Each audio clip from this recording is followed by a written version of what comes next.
બિલકુલ ડોક્ટર સંજય, આપે હમણાં જ જણાવ્યું કે જે ડાયાબિટીસના દર્દીઓમાં હૃદયરોગની શરૂઆત થઈ ચૂકી છે તેમના ઉપર માધવબાગની ચિકિત્સા કેવી રીતે કામ કરતી હોય છે, પરંતુ ડાયાબિટીસના જે દર્દીઓ જેમને તાજેતરમાં જ ડાયાબિટીસ ડિટેક્ટ થયો છે અથવા તો કહી શકીએ કે હૃદયરોગની જેમનામાં શરૂઆત નથી થઈ તેમના માટે આ ઉપચાર કેવી રીતે કામ કરતો હોય છે? માધવબાગની જ આપણે ટ્રીટમેન્ટની વાત કરીએ છીએ, જ્યારે જે પેશન્ટો વેલ નોન ડાયાબિટીક છે અથવા તો જેમને હૃદયરોગની તકલીફ પણ ડેવલપ થઈ ગઈ છે એવા લોકોની તો આપણે ટ્રીટમેન્ટ કરીએ છીએ. હવે જે લોકોને સમજો ડાયાબિટીસ અત્યારે જ ડિટેક્ટ થયો છે અથવા તો બની શકે 1.5-2 વર્ષ પછી, એટલે પ્રી ડાયાબિટીક સ્ટેજમાં પણ કોઈ સમજો હોય, તો એવા પેશન્ટોને આપણે શું એન્શ્યોર કરી શકીએ? આપણે એટલીસ્ટ જ્યારે આપણે ડાયાબિટીસ થતો હોય છે તો ધીમે રહીને આપણે આપણી લાઇફસ્ટાઈલમાં કોઈ બદલાવ નથી કરતા. આપણે કાં તો કોઈ ગોળી ઉપર ડિપેન્ડ થઈ જતા હોઈએ છીએ અને એક પછી સરવાળે 1 થી 2 ગોળી, 3 ગોળી, 4 ગોળી આવું થાય છે અને ધીમે રહીને પછી એક નવા કોમ્પ્લિકેશનના આપણે શિકાર બનતા હોઈએ છીએ.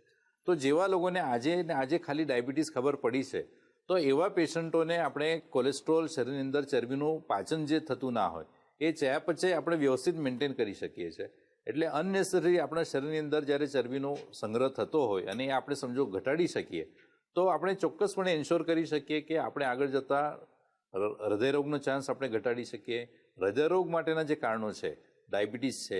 અથવા તો બ્લડ પ્રેશર છે, એને પણ આપણે ઘટાડી શકીએ. જેમ કે મેં વાત કરી લિપિડ પ્રોફાઇલ, તો લિપિડ પ્રોફાઇલને પણ આપણે સમજો કંટ્રોલ કરી શકીએ. લિપિડ પ્રોફાઇલની અંદર કોલેસ્ટ્રોલમાં આપણે બેડ કોલેસ્ટ્રોલ જે કહેવાય એ બેડ કોલેસ્ટ્રોલ એટલે ખરાબ કોલેસ્ટ્રોલનું પ્રમાણ આપણે સમજો ઘટાડી શકીએ. તો એવું ચોક્કસપણે એન્શ્યોર કરી શકીએ કે જે લોકોને આજે સમજો ડાયાબિટીસ ખબર પડી છે એ લોકોના હેતુ જે છે, આહાર વિહાર છે,